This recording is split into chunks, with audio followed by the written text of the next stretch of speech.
I think the impact of having a couple international students in the Hamilton Central School would only be positive, as we have influences from Colgate University, so we're already comfortable with these international students who would be in our environment, and it would only further improve our experience. I think that we could really increase our diversity and kind of widen our worldview by meeting people from different cultures and different areas of the world, and I think it'd be really beneficial for Hamilton students. We live in such a small town that when we get out to the real world, it's not going to be like that, and I think it's important to kind of try to replicate the real world in our school. Hi, I'm Emily Marcellus Freed, third generation Hamiltonian, and what I think the benefit of having international students be part of our Hamilton community would be to increase our diversity and broaden the perspectives and horizons of our students at Hamilton Central.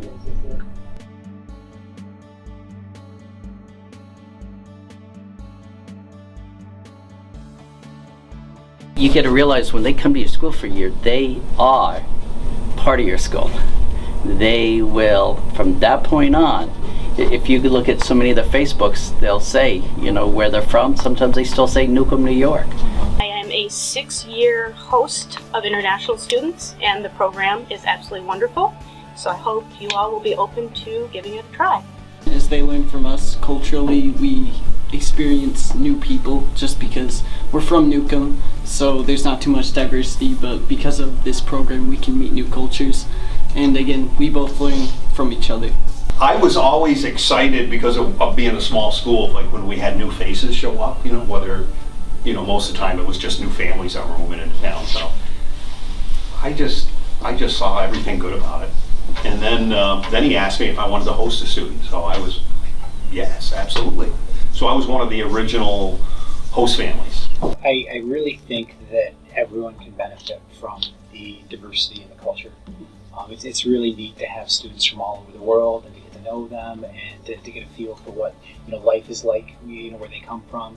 And I just think it adds to the learning environment here. And yeah, I definitely think that, you know, even if you don't have, you know, problems with the school and stability and things, that, you know, international students are going to do nothing but make things better and enrich the experience. Yeah. And we live in a global world these days. Absolutely. So having our kids be able to engage on in a sense on a global level with one another and make those connections is pretty neat. We've got a girl, or one of the girls from Barcelona right now, is got a younger brother who's the same age as my son, and they're here visiting right now. They've got their daughter down in New York City. Anyways, I was just talking to her parents, and they would really like to do some kind of exchange where they send their son here for a while, and then have somebody else come back with him. And they're wondering if they could do some kind of exchange. And you know, I hadn't really thought about my son going off to Spain to, you know, improve his Spanish and kind of learn a little bit more about the world until I got talking to her the other day. But you know, we're really thinking right now that might be a neat opportunity for him. And so anyways, I think it opens a lot of opportunities. I know we've had students now that have gone, you know, in the summertime over to visit, you know, friends that they've developed.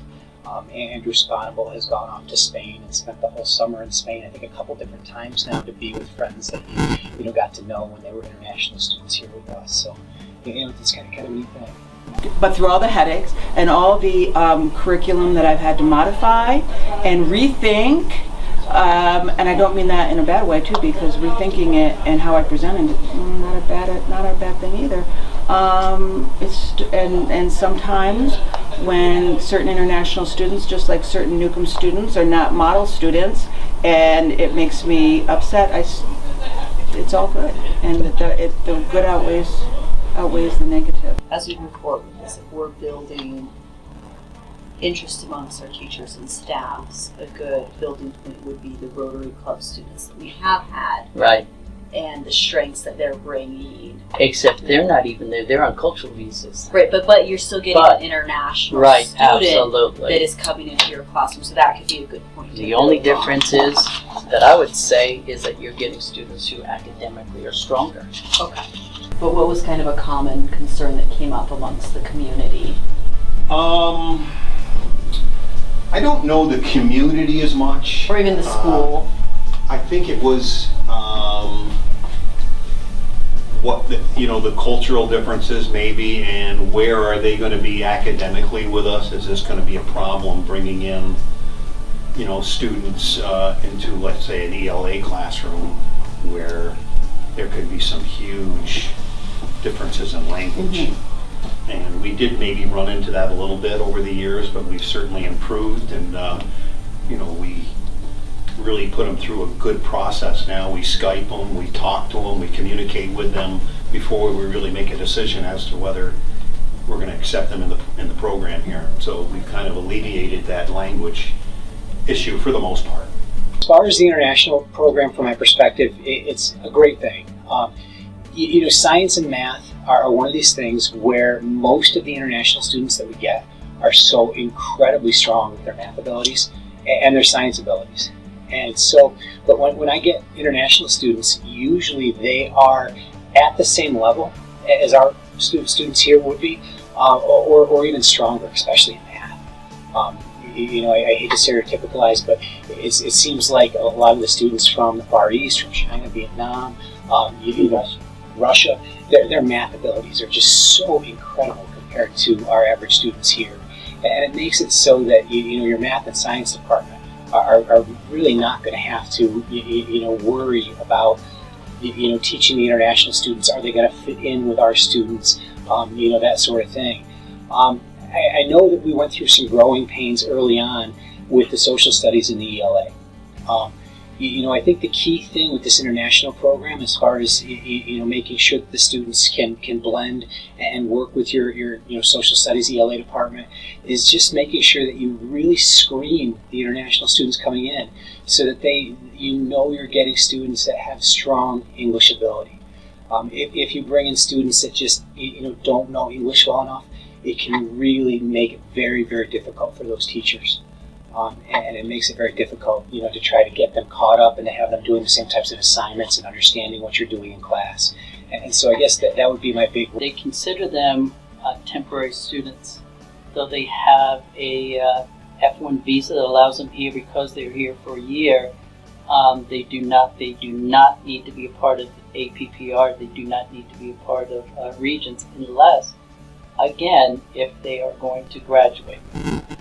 Because if they're graduating there, then they are part of your graduate cohort.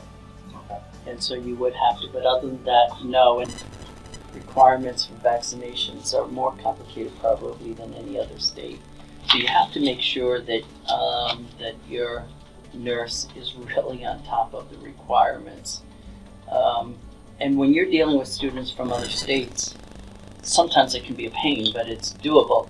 When you're dealing with a place like Afghanistan, Zimbabwe, it is a bit of a nightmare. And then what you have to do is there's some of the shots that are required we cannot get in their countries. So what we do is we do work with the county, and whatever shots that we cannot get, used to be for free, now the counties are, they're hurting for money as well. So we have to pay, but it's not really, so we take them down to the county, whatever students are missing shots. That's something every district has to weigh out, is the issue of liability greater than the benefit. And we have decided that the benefits of having international students far outweighs the limited liability. What really resonated with me was that Mr. Holtz told these stories about students he had lived with him, and how they had really impacted the culture of Newcomb and how they had really affected him, and I really thought that was interesting, and I would love to try to replicate that in Hamilton. So what resonated with me the most is how when Mr. Holtz told us that most Newcomb High School students would not have the confidence to travel outside of the country, and after bringing in all these students, impacting their cultures, they were able to feel comfortable leaving the